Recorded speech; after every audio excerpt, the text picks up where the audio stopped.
فألهمها فجورها وتقواها قد أفلح من زكاها وقد خاب من دساها. الحمد لله رب العالمين والصلاة والسلام على أشرف الأنبياء والمرسلين وعلى آله وصحبه أجمعين ولا حول ولا قوة إلا بالله العلي العظيم. اللهم لا سهل إلا ما جعلته سهلا وأنت تجعل الحزن إذا شئت سهلا. أما بعد, nous allons entamer Inch'Allah Ta'ala une série de cours concernant Tazkiyatun Nafs, l'éducation de l'âme. Pour cela, j'ai choisi comme support une risala, un épître écrit par le savant Al-Ajurri, dont on parlera rapidement et brièvement, Inch'Allah Ta'ala. Ici, un savant du IIIe siècle, et ce savant a écrit sur l'éducation de l'âme. Le titre de cet épître est Adabun Nufus. Donc, il va parler de l'éducation de l'âme. C'est une épître qui n'est pas longue, qui fait à peu près 9 pages, mais remplie ou pleine de leçons à tirer. Surtout à notre époque, où nous avons toutes et tous besoin d'éduquer notre âme, bien sûr à toute époque, mais plus sûrement à notre époque que dans les époques qui nous ont précédés. Pourquoi? Eh bien tout simplement parce qu'avec ce qu'on voit autour de nous aujourd'hui, on a l'impression que les gens ont abandonné at-takhliya, la purification, et se sont consacrés plus sur at-tahliya, l'ornement, c'est-à-dire, si tu veux, sur l'apparence. Et ici, il est important en islam de prêter attention à son apparence, mais il est encore plus important de prêter attention à son intérieur, à la purification de son intérieur. Et donc aujourd'hui, si nous voyons des comportements au nom de l'islam,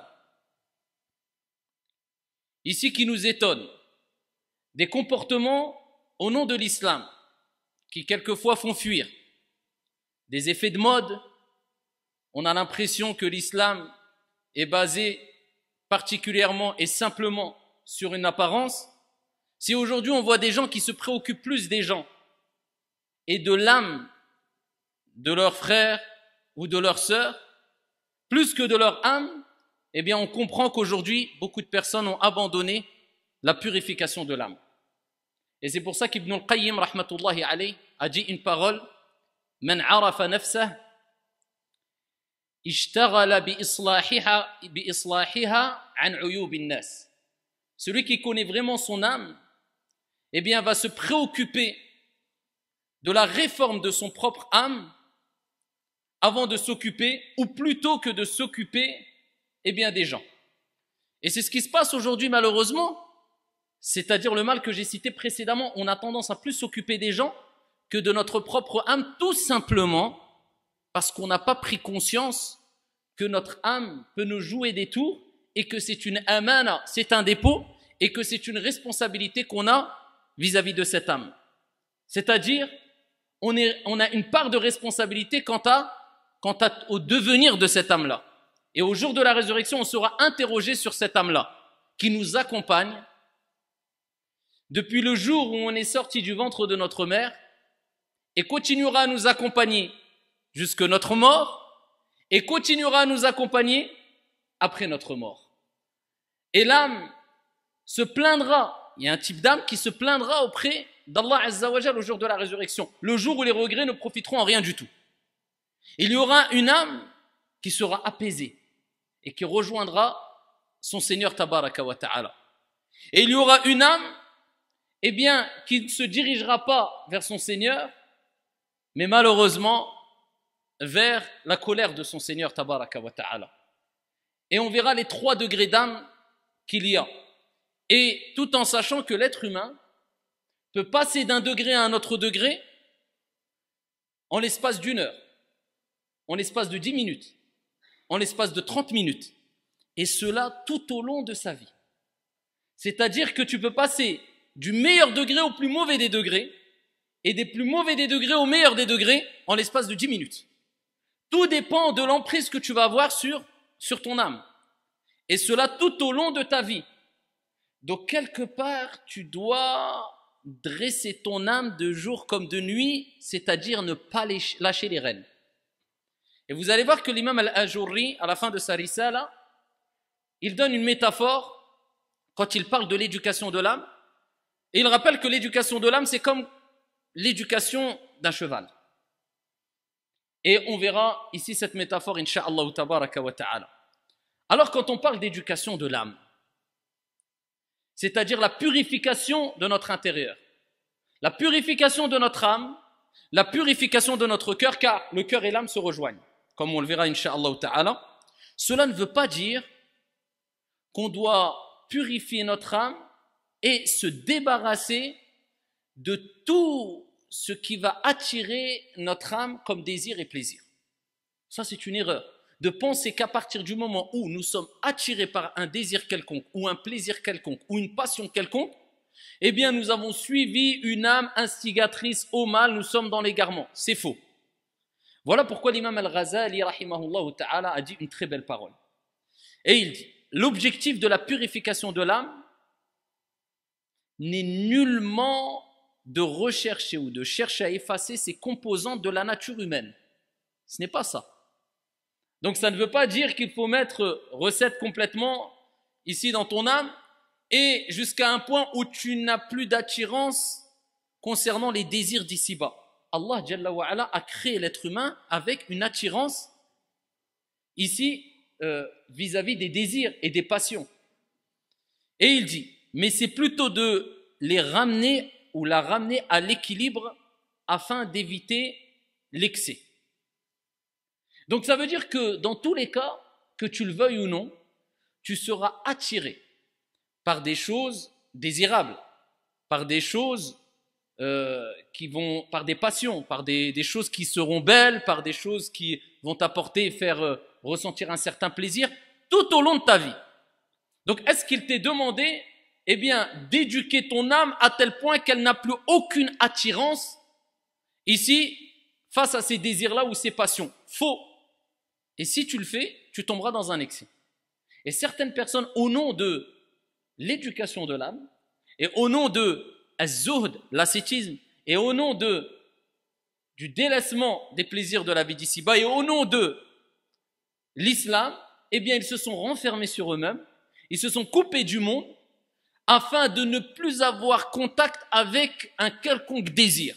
Parce qu'ils pensent que, ici, tu ne peux être attiré par des désirs et des passions. Sinon, tu as failli. Eh bien, c'est eux qui ont failli. Parce que l'être humain a besoin, ne serait-ce que de quoi? Ne serait-ce que d'eau et de nourriture pour vivre. C'est vrai ou pas? Est-ce que le fait de boire quand tu as soif, c'est un plaisir ou pas? Est-ce que le fait de manger quand tu as faim, c'est un plaisir ou pas? Donc, est-ce que tu dois te couper complètement de ce plaisir? C'est impossible. Sinon, tu vas à ta perte. وَلَا تَقْتُلُوا أَنفُسَكُمْ. Allah Jalla wa Ala nous a interdit de se suicider, de courir à sa propre perte. Donc, est-ce qu'il est demandé d'abandonner tous les plaisirs? Faux. Est-ce qu'il est demandé de régir ces plaisirs, ces sensations, cette attirance? Est-ce qu'il nous est demandé de ne pas tomber à l'excès d'un côté ou l'autre? Vrai. Il y a des personnes qui sont passées ici ou tombées dans un excès, comme j'ai cité précédemment, et d'autres dans un autre excès. Ils sont soumis à leurs désirs et à leurs plaisirs. Ils ont l'impression que l'objectif de la vie d'ici-bas, c'est d'assouvir ses passions et ses désirs. Faux, puisqu'il va mourir. Et de plus, Dieu nous rappelle que c'est une erreur à travers le fait que ses plaisirs et ses désirs, peu importe quels sont ses plaisirs et ses désirs, sont ou durent un délai très court. 5 secondes, 3 secondes, 1 minute, 10 minutes, 5 minutes, ça dépend de quel plaisir on parle. Et ici, on voit que ce désir, eh bien, s'atténue jusqu'à ce que tu n'aies plus, ici, l'envie d'assouvir ce plaisir ou ce désir, pour te rappeler que c'est éphémère et que l'objectif principal, ce n'est pas d'assouvir tes plaisirs et tes désirs ici-bas, mais c'est une chose qui est autorisée à partir du moment où tu la régis comme il se doit. Et l'objectif principal, c'est de satisfaire ton Seigneur, tabaraka wa ta'ala. Et pour cela, il n'y a pas d'autre choix que de purifier et d'éduquer ton âme. Sinon, elle te mènera vers l'égarement et la colère de ton Seigneur, tabaraka wa ta'ala. Tu seras esclave de ton âme. C'est elle qui te guidera où elle veut, et comme elle veut, et quand elle veut. Et tu deviendras impuissant, même si tu penses ou tu laisses croire que tu es quelqu'un de fort physiquement et d'apparence, wallahi, tu seras soumis à ton âme de par ta faiblesse. Pas la faiblesse physique, mais la faiblesse de foi, la faiblesse de iman. C'est-à-dire, tu n'as pas été capable de dresser ton âme afin qu'elle soit soumise à toi et non le contraire. Et voilà pourquoi il est important de se concentrer sur la purification de l'âme afin d'arriver au stade où c'est toi qui commande et qui dresse et qui dirige ton âme par la permission de ton Seigneur tabaraka wa ta'ala. Wa billahi tawfiq. Wa billahi at-tawfiq. Et la réussite et le succès auprès d'Allah azza wa jalla. Sans l'aide d'Allah subhanahu wa ta'ala, comme on va le voir, tu ne pourras pas éduquer ton âme et tu seras esclave, que tu le veuilles ou non, de ton âme. Donc, tous ces comportements qu'on voit assez bizarres aujourd'hui, on voit qu'il n'y a plus, il y a beaucoup de paradoxes entre l'aspect extérieur et ce que doit refléter normalement ce que la personne montre de façon extérieure à travers son comportement de tous les jours. On voit des paradoxes à travers ce que dit l'islam et ce que prétend appliquer la personne et l'aspect extérieur de la personne qui reflète une image de l'islam. Quand on voit tout cela, c'est tout simplement parce qu'on a inversé la règle.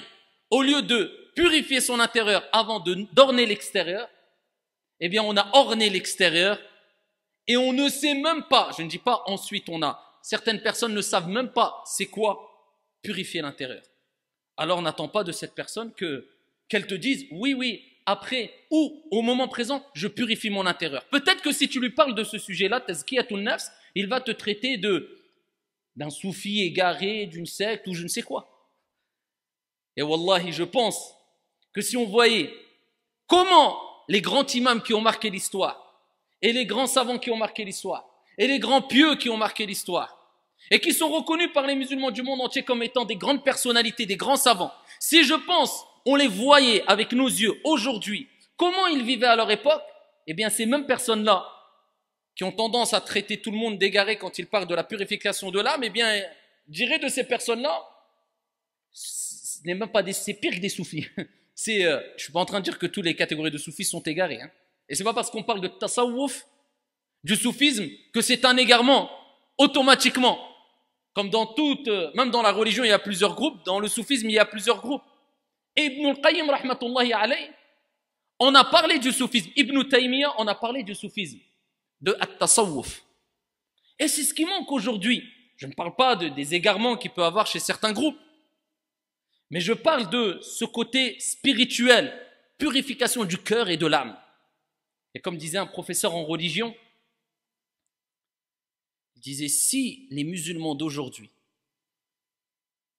ou plutôt, si les musulmans qui ont vécu à l'époque du prophète Mohammed, les compagnons as-sahaba, avaient compris la religion comme nous, les musulmans d'aujourd'hui, l'ont comprise, l'islam ne serait même pas sorti de la Mecque.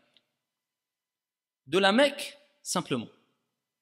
Parce qu'aujourd'hui, on voit que le nombre, c'est pas ça qui manque. Mais les dégâts que cause ce nombre-là, malheureusement, ou une partie, je ne vais pas généraliser, encore heureux, eh bien, nous montre qu'on n'a pas compris la religion.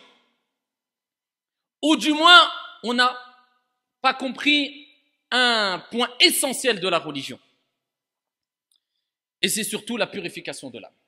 S'occuper de soi-même avant tout. Car la réforme générale passe par la réforme individuelle. Inna Allah la yughayyiru ma biqawmin hatta yughayyiru ma bi anfusihim. La réforme générale passe obligatoirement par la réforme individuelle.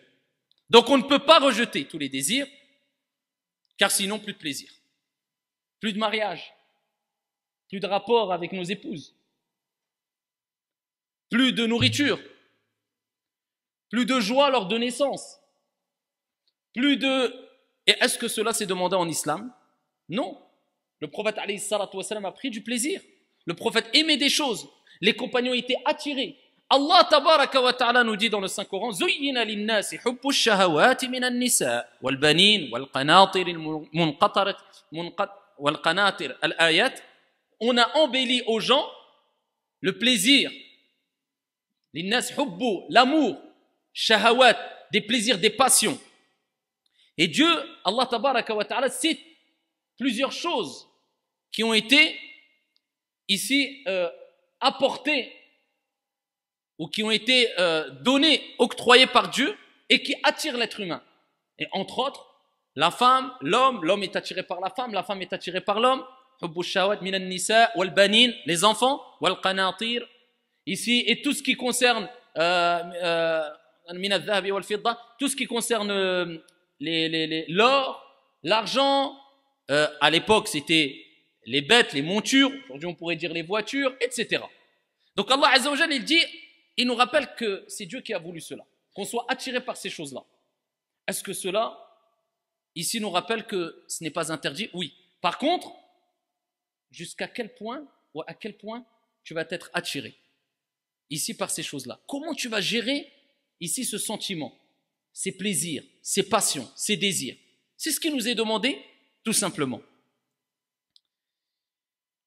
Et donc, on comprend que purifier son âme, c'est d'empêcher son âme de tomber dans un excès quelconque. Voilà pourquoi le prophète alayhi salatu wassalam a dit à 3 reprises: halaka al-mutanatti'un, à 3 reprises, que périssent les extrémistes, ceux qui exagèrent. Parce que c'est des gens qui, au nom de la religion, prétendent éduquer leur âme. Ça n'a rien à voir. Ils partent dans un excès. Et aujourd'hui, on voit des gens qui exagèrent. Je vous donne un petit exemple simple et on en parlera. As-salah. Celui qui veut éduquer son âme, ça passe par aussi la prière, as-salah, à travers al-khushu', l'humilité, la concentration dans la prière. Eh bien, vous avez vu que, comme on avait cité déjà lors d'un sermon, le texte où Omar ibn al-Khattab a vu un jeune qui, pendant sa prière, baissait énormément sa tête. Certains... Et Omar, il lui a dit quoi? Ya fulan, irfa' ra'sak. Lève ta tête. Il dit ici l'humilité qu'il y a dans ton cœur, ce qu'il y a dans ton cœur, la concentration qu'il y a dans ton cœur, ou plutôt ton aspect extérieur ne changera rien à ce qu'il y a dans ton cœur. Pour lui dire, le principal, c'est l'intérieur avant. C'est-à-dire que tu pries comme ça ou comme ça, ça ne va rien changer à ce qu'il y a dans le cœur. Et ce qui nous importe le plus, c'est quoi? Le cœur. Allah Jalla wa Ala dit: Yawma la yanfa'u malun wa la banun illa man ata Allah bi qalbin salim. Le jour où ni les biens et ni les enfants, la famille, ne te profitera en rien du tout, si ce n'est celui qui vient vers son Seigneur avec, et le cœur et l'âme se rejoignent. On en parlera. Certains disent que le cœur, c'est le réceptacle de l'âme. En tout cas, ils se rejoignent. Sauf celui qui vient avec un cœur, avec une âme, si tu veux, pure, saine. Donc, le principal, c'est le cœur. Ce n'est pas l'aspect extérieur, bien que l'aspect extérieur a son importance aussi dans certains cas. Et donc, voilà pourquoi il est important de savoir aussi que l'âme, eh bien, comme disait l'ulama, nafsul insan tataqallab bayna al-khayri wa ash-sharr. L'âme de l'être humain, ton âme, elle passe d'un état du bien vers le mal et du mal vers le bien, très rapidement. Et Allah tabaraka wa ta'ala l'a rappelé dans le Saint-Coran. Il a tellement donné de l'importance à l'âme, Allah Jalla wa Ala, dans le Saint-Coran, qu'il a juré avant de répondre à ce serment. Plus que cela. Atwalu qasami fil Qur'an. Le plus long serment dans le Saint-Coran, il est où? Dans quelle sourate? Le plus long serment. Dieu jure.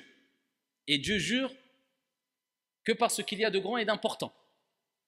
Eh bien, Dieu a juré dans le Coran. Et il a juré à plusieurs reprises. Il a tellement juré dans une sourate, avant de répondre à ce serment-là, avant de rappeler une chose importante qui suit le serment, que c'est le serment le plus long qu'il y a dans tout le Coran. Et sûrement une sourate que vous connaissez tous. Dans sourate À votre avis, allez. Baqara, non. Vous connaissez tous le Baqara? Masha'Allah. Al-Fatiha, non. On parle de serment. Quand on jure. Par exemple, wal fajr, wa wal qasam, wa shamsi wa duhaha, wal qamari idha talaha. J'ai récité cette sourate tout à l'heure. Hein?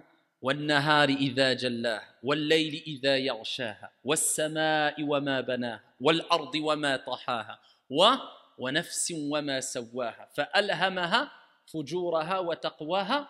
Ensuite Allah y répond qad aflaha man zakkaha wa qad khaba man dassaha. Deux points essentiels. Et c'est le plus long serment qu'il y a dans le Coran.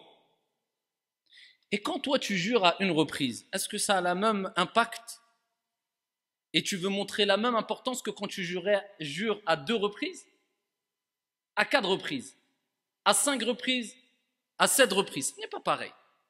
Prenons un exemple simple. Tu dis à une personne, Wallahi que je l'ai fait. Est-ce que ça a le même impact et tu veux montrer la même importance de la chose et de la réalité de la chose que si tu disais Wallah, Wallah, Wallah, Wallah que je l'ai fait? C'est pareil ou pas? Allah dit wa shamsi wa duhaha wal qamari idha talaha wan nahari idha jallaha wal layli idha yaghshaha was samai wa ma banaha. Il jure plusieurs reprises pour arriver à quoi? Qad aflaha man zakkaha wa qad khaba man dassaha. Pour parler de quoi? De l'âme. Et pour attirer l'attention. Traduction approximative. Par le soleil et par sa clarté. Donc il y a waouh al-atf et ensuite et qui renvoie à le waouh du serment. Donc Dieu jure par toutes ces choses-là. Wa shamsi wa duhaha, pas par n'importe quoi, par le soleil. Et Dieu, Allah Jalla wa Ala, ne jure que parce qu'il y a de grands et d'importants.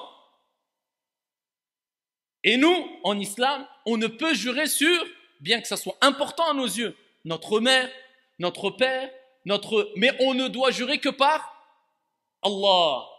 Il y a quelque chose de plus important qu'Allah Azza wa Jal? Il y a quelqu'un de plus important qu'Allah Azza wa Jal? Non. Pour nous rappeler que si tu jures, attention, c'est quand même quelque chose d'important et qui a une grande valeur. Tu jures par Allah. Donc le serment, ça a sa valeur en islam. C'est pas on jure simplement pour des choses mondaines. Non.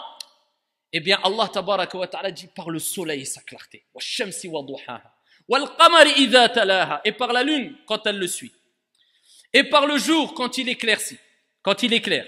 Et par la nuit quand elle l'enveloppe. Et par le ciel et celui qui l'a construit. Allahu Akbar. Il jure que parce qu'il y a de grands. Le soleil, la lune, le ciel, celui qui l'a construit. Et par la terre, al-ard, et celui qui l'a étendu. Et par l'âme, et celui qui l'a harmonieusement façonné. Il jure par quoi? Wa nafsin wa ma sawaha. S'il jure par l'âme, Allah ne jure que parce qu'il y a de grands et d'importants. C'est que l'âme, c'est quelque chose d'extrêmement important. Car ton corps, c'est l'enveloppe. Amma, ce qui nous importe, c'est ce qu'il y a dans l'enveloppe. Parce que ton corps repartira dans la terre. At-turab. Mais c'est quoi qui va sortir et quitter ton corps? C'est an-nafs. Et al-ulama ont parlé longuement de la différence al-farq bayn an-nafs wa ar-ruh. La différence entre le nafs et ar-ruh. Dans tous les cas, la plupart des paroles nous rappellent que c'est un synonyme, ar-ruh. On parle de la même chose, on parle de l'âme, on parle de l'esprit, on parle de l'âme. Certains savants ont dit que on appelle l'âme an-nafs, et c'est en général comme ça que Dieu l'a nommée, quand elle est dans le corps de l'humain. Elle n'a pas encore quitté ton corps. Et en général, Allah Azza wa Jal, quand il utilise le terme ar-ruh pour l'être humain, parce que ar-ruh est utilisé aussi pour l'esprit, on parle d'esprit aussi, pour Jibril, etc. Eh bien, c'est quand l'âme, elle a quitté le corps. Là, elle a cette appellation qui est ar-ruh. Mais quand elle est dans le corps de l'être humain, c'est-à-dire que tu as une emprise sur elle, tu peux l'éduquer, tu peux travailler sur elle, parce qu'après c'est plus la peine, hein, tu ne peux plus quand elle a quitté ton corps. L'examen est terminé. Eh bien, quand tu as une emprise sur elle, et elle a une emprise sur toi, eh bien, elle s'appelle an-nafs. Et par l'âme est celui qui l'a harmonieusement façonné, Allah Azza wa Jal. Et lui a alors inspiré فَأَلْهَمَهَا فُجُورَهَا وَتَقْوَاهَا. Il lui a inspiré quoi, Allah Azza wa Jal? son immoralité, de même que sa piété. Allah Jalla wa Ala te rappelle que l'âme, eh bien, aura deux côtés. Il parle d'immoralité, d'égarement, de perversion, mais aussi un côté bon, et de sa piété. Et Allah Azza wa Jalla, il dit, après tout ce long serment, قَدْ أَفْلَحَ مَنْ زَكَّاهَا. On parle encore de quoi? Celui qui a réussi, celui qui a gagné, celui qui sera bien heureux. Même terme qui est utilisé pour la prière. Parce que la prière, c'est un moment où on éduque son âme aussi. Et la prière permet à l'âme de s'éduquer. Et Allah Azza wa Jalla, quand il parle de prière, il dit quoi? قَدْ أَفْلَحَ الْمُؤْمِنُونَ الَّذِينَ هُمْ فِي صَلَاتِهِمْ خَاشِعُونَ. Ont certes réussi les croyants. Ils ont réussi, ils ont gagné. Ils seront heureux ici-bas et dans le delà. Heureux ici-bas parce que la prière, inna as-salata tanha 'anil fahsha'i wal munkar. La prière est loin des turpitudes et du blâmable. Et plus tu t'éloignes des choses mauvaises, et plus tu goûteras à la protection divine, au bonheur ici-bas et dans le delà, sous la protection d'Allah Azza wa Jalla, et Allah te facilitera les choses. Qad aflaha al-mu'minun, aflaha, il a réussi le croyant. Les croyants ont réussi. Ceux qui sont humbles, qui ont goûté al-khushu' dans leur prière. Et comme a dit Ibn al-Qayyim rahmatullahi alayh, al-khushu' c'est quoi? Ah, on parle d'âme encore. C'est quoi? Ruhus salah. C'est l'âme de la prière. Donc là, on parle encore, regarde, Allah, il nous rappelle encore, dans un autre verset coranique, que celui qui a éduqué son âme, qui a fait que son âme goûte à l'humilité dans la prière, il a réussi.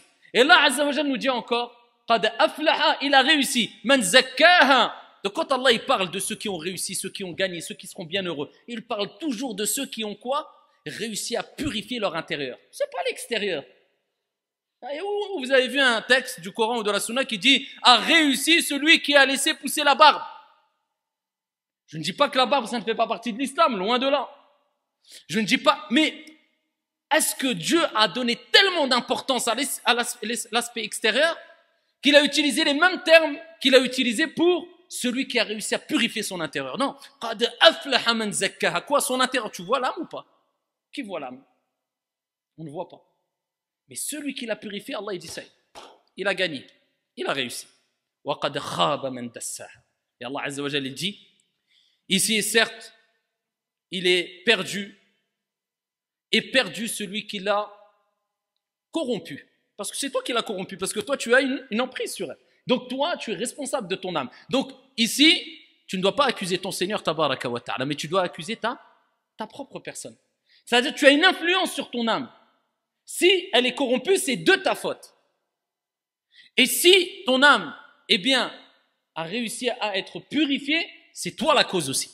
Mais tout cela se fait par la permission et l'aide d'Allah tabaraka wa ta'ala. Ad-dalil, on va le voir par la suite. Et la preuve qu'un des moyens d'éduquer, parce que c'est ça le but aussi de ces interventions, savoir comment éduquer, purifier notre âme, c'est-à-dire de prendre conscience de ce sujet-là.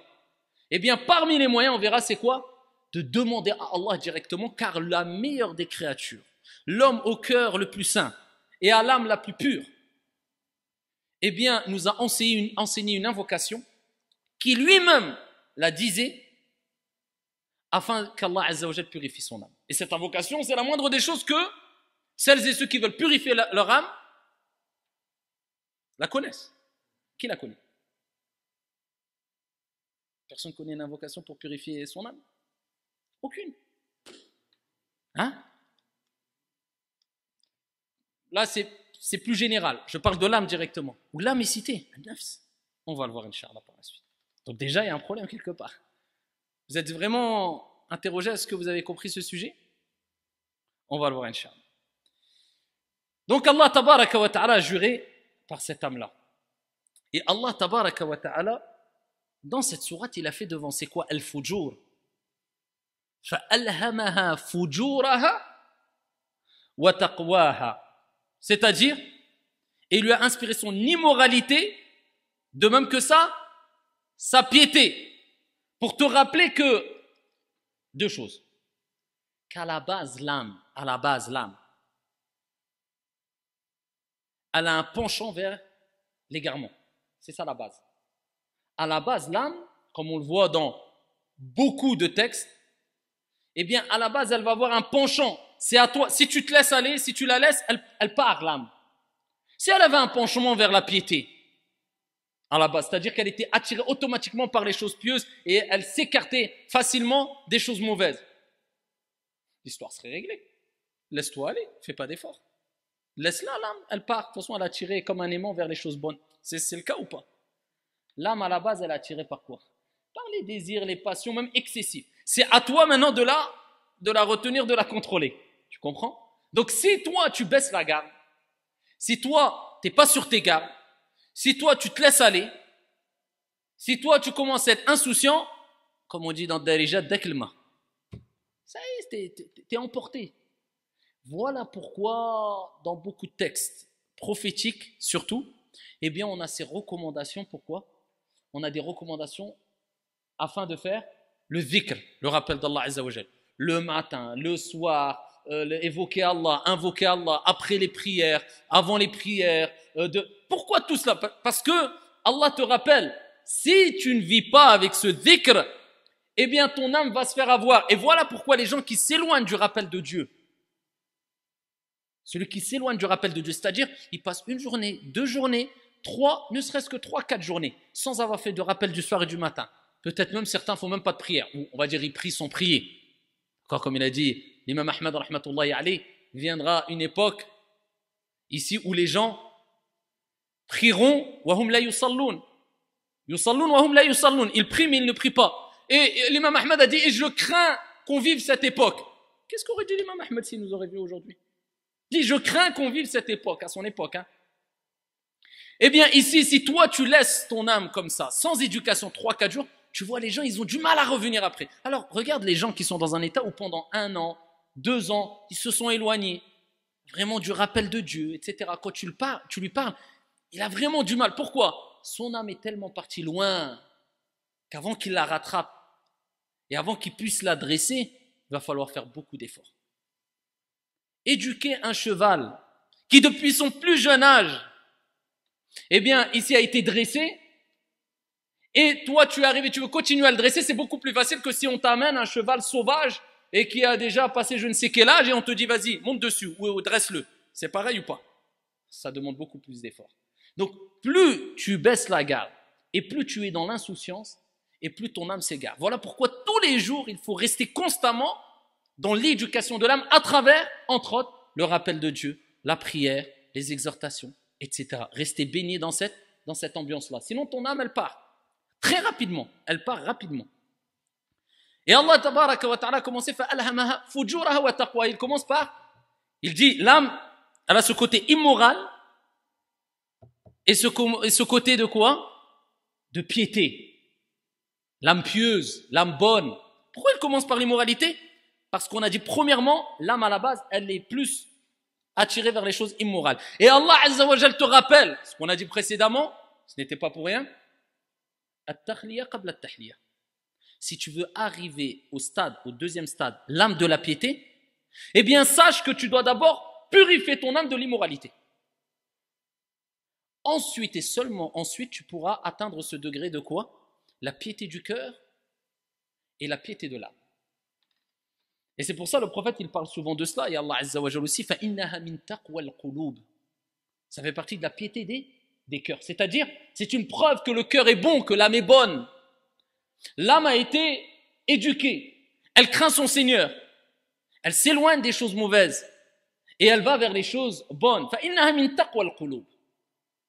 Et donc, on voit encore l'importance de la purification avant l'ornement. Et ici, il y a une question qui se pose. C'est quoi exactement purifier son âme? C'est une question importante. Ça consiste en quoi purifier son âme? Comment purifier son âme? Alors, il y a plusieurs étapes à suivre. Parmi ces étapes, on peut évoquer le fameux livre d'Ibn al-Qayyim rahmatullahi alayhi, l'explication de ici Madarij Sa'irin. Ibn al-Qayyim a fait l'explication de ce livre-là et il a intitulé lui Madarij Salikin.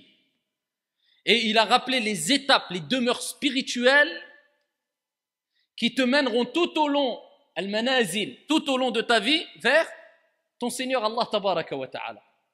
Et il cite plusieurs étapes, plusieurs demeures spirituelles. Donc ça, c'est rentrer vraiment dans les profondeurs et dans les détails. Pas de l'étape spirituelle, la demeure spirituelle, du tawakkul, de l'amour d'Allah, de l'ascétisme, de la bonté, etc. Mais une grande ligne. On a besoin d'une grande ligne. Comment éduquer son âme? Qu'est-ce qu'éduquer son âme? Eh bien, laissons la meilleure des créatures sur la surface de la terre, Mohammed alayhi salatu wa salam, répondre. Dans le hadith rapporté par Abu Daoud, le prophète alayhi salatu wa salam fut interrogé concernant l'éducation de l'âme.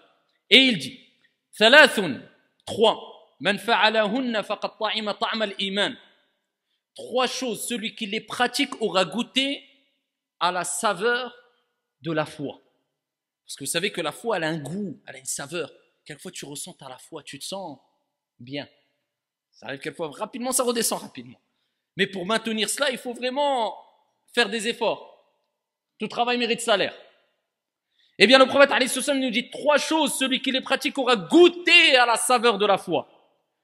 Et il y a plusieurs hadiths. Ce hadith, il est qualitatif, pas quantitatif. Ça veut dire que ce n'est pas simplement ces trois choses-là qui vont faire que tu vas goûter à la saveur de la foi. Il y a d'autres choses. Mais entre autres, ces trois choses-là.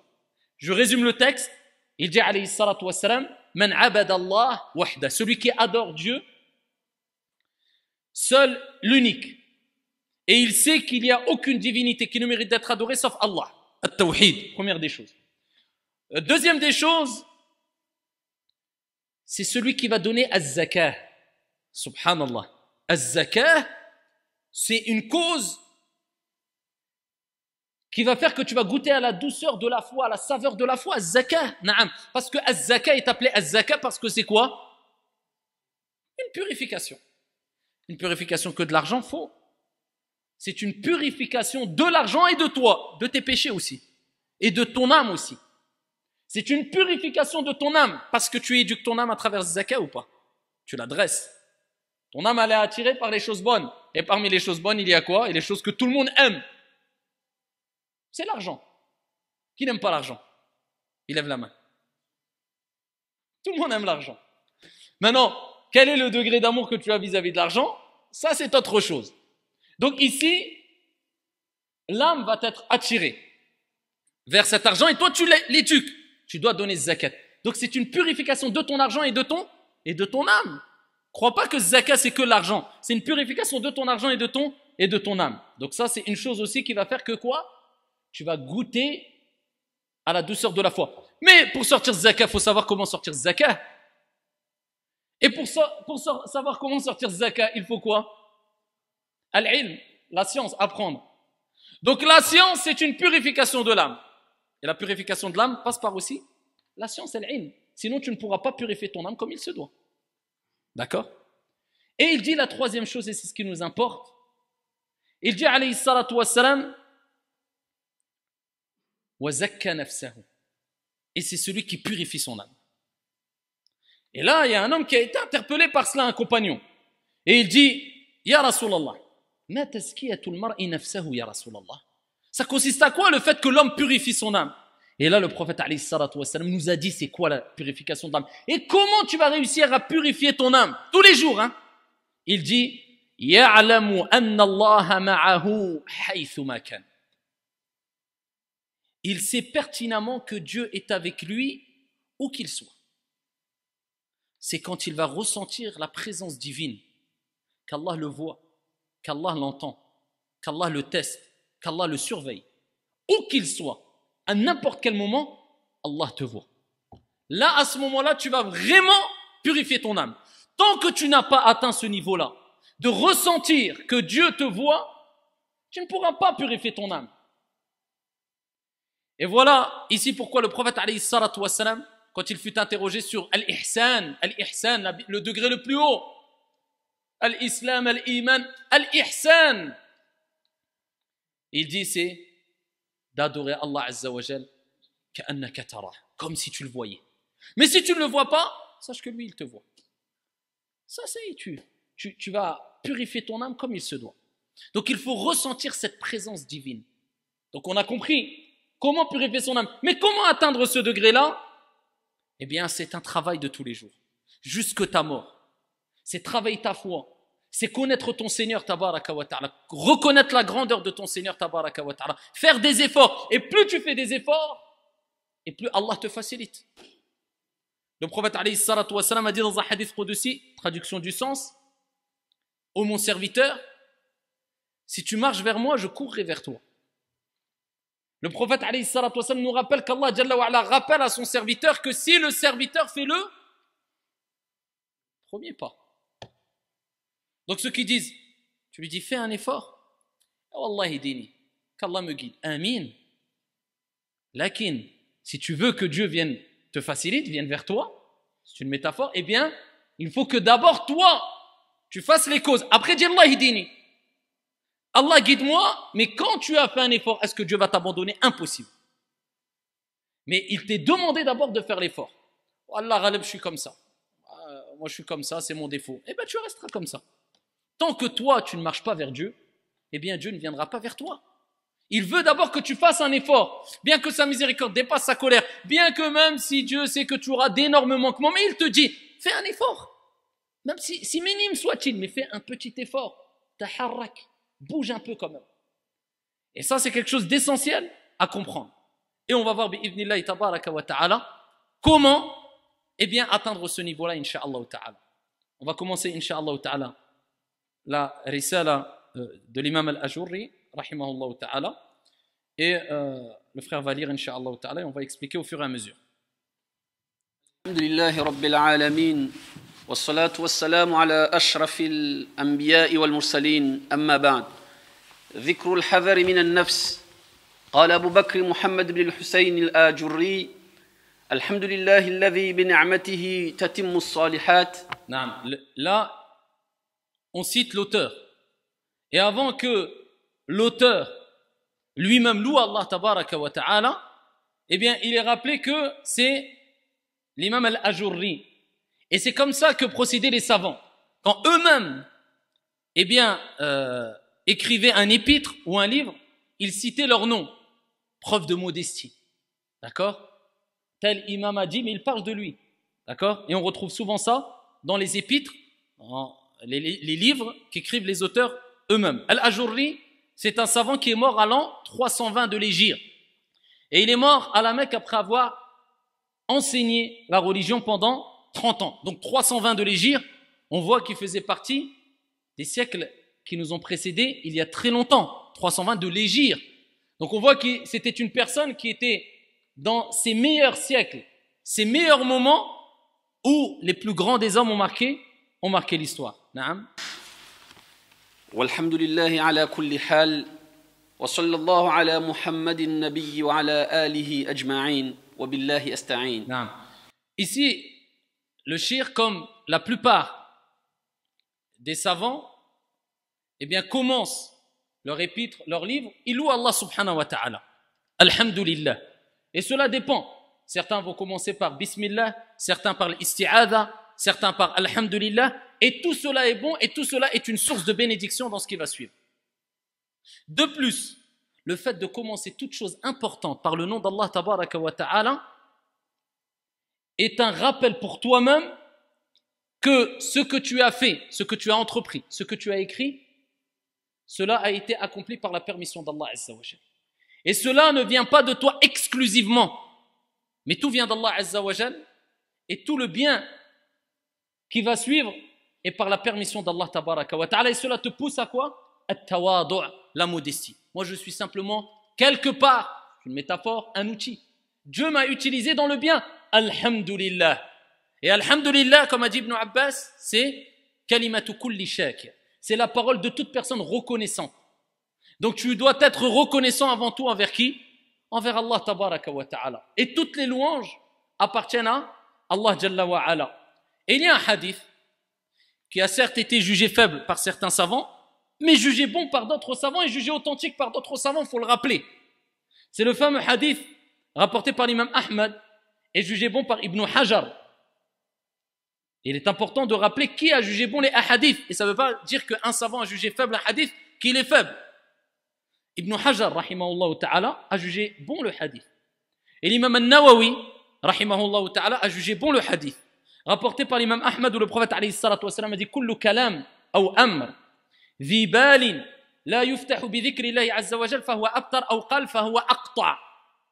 Le prophète alayhi salatu wassalam a dit toute chose importante ou parole importante qui ne commence pas par le nom, l'évocation de Dieu, eh bien c'est une chose qui est coupée.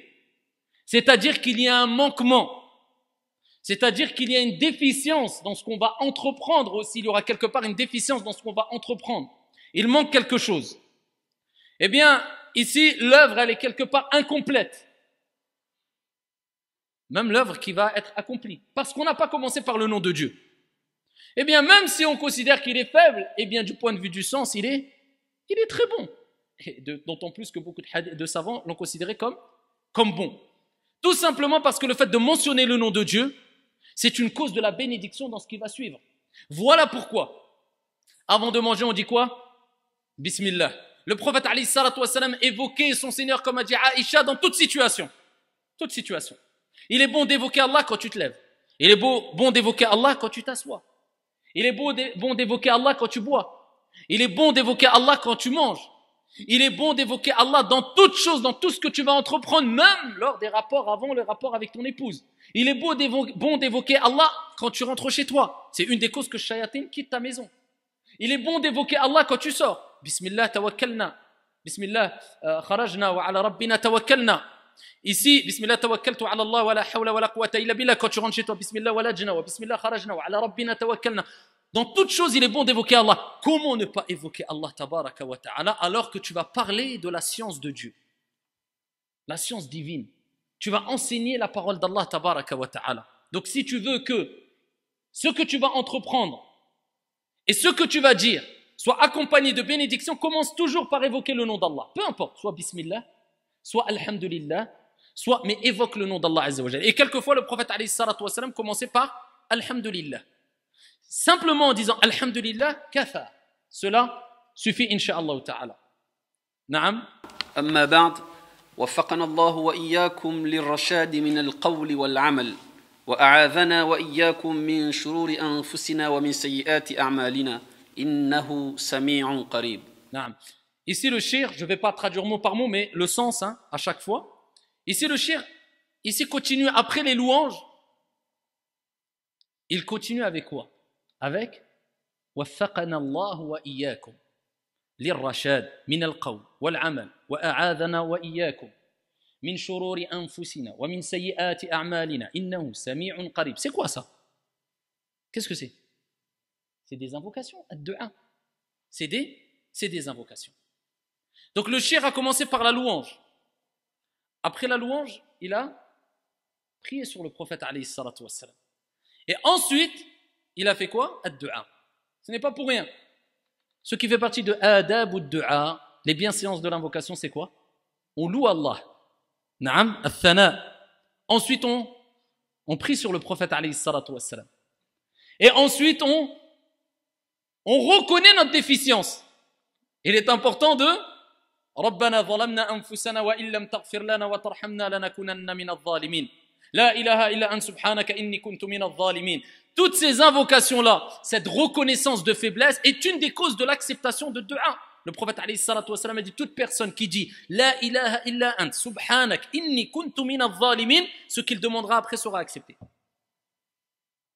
C'est quoi La ilaha illa ant subhanak inni kuntu min al-zalimin? Qui l'a dit? Yunus alayhi salam quand il était dans le ventre de la baleine ou du poisson. Il a reconnu son erreur et sa faiblesse. Et il dit La ilaha illa ant. Il n'y a de divinité digne d'être adorée en dehors de toi. Subhanak, il glorifie Allah. Gloire à toi. Inni kuntu min al-zalimin. Certes, j'ai été parmi les injustes. Le prophète a dit toute personne qui dit cela et ensuite invoque Allah, Allah acceptera son invocation. Et le cheikh, qu'est-ce qu'il dit? Wa na'udhu billahi min shururi anfusina. Il reconnaît la faiblesse de son âme. Et on cherche protection auprès d'Allah Azza wa Jal contre le mal de nos âmes. وَمِن سَيِّئَاتِ أَعْمَالِنَا. Et contre nos mauvaises actions. Regardez, subhanallah. Ici, al-ulama, quand ils écrivent, ce n'est pas n'importe comment, oui, il a fait une muqaddima. Là, il a commencé par al-thana, il a prié sur le prophète alayhi salatu wassalam. Ensuite, il fait dua, et dans la dua, il reconnaît quoi?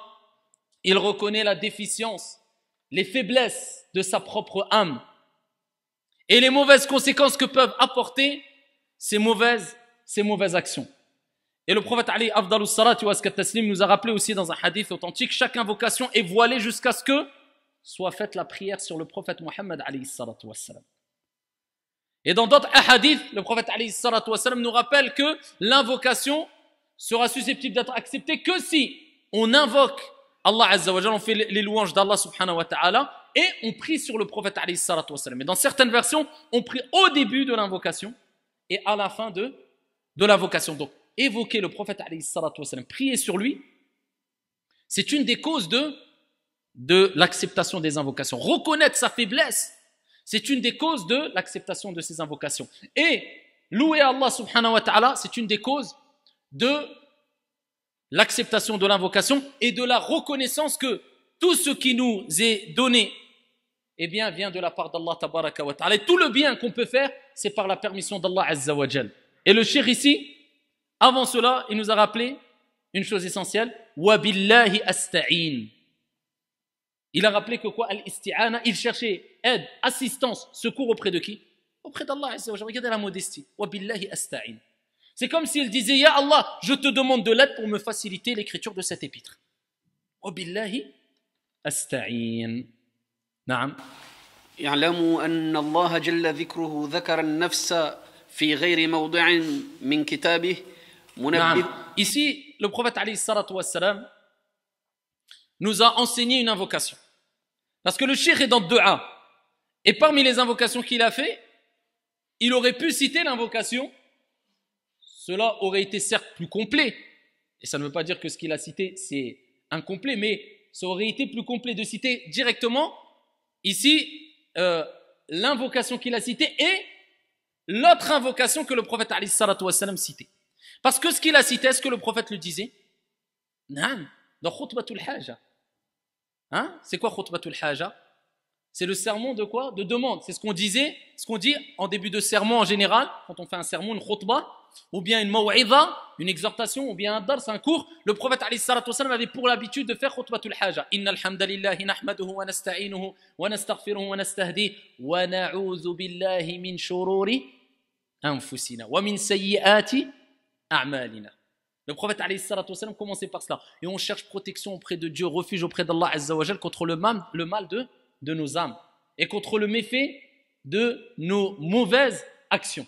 Il l'a cité. Mais il y a une autre invocation essentielle, et c'était l'invocation que je vous disais tout à l'heure. Le prophète alayhi salatu wassalam dans Sahih Muslim, il nous est rapporté qu'il disait Allahumma ati, d'accord, apport, Allahumma ati, nafsi taqwaha, wa zakkiha, anta khayru man zakkaha, anta waliyuha wa mawlaha.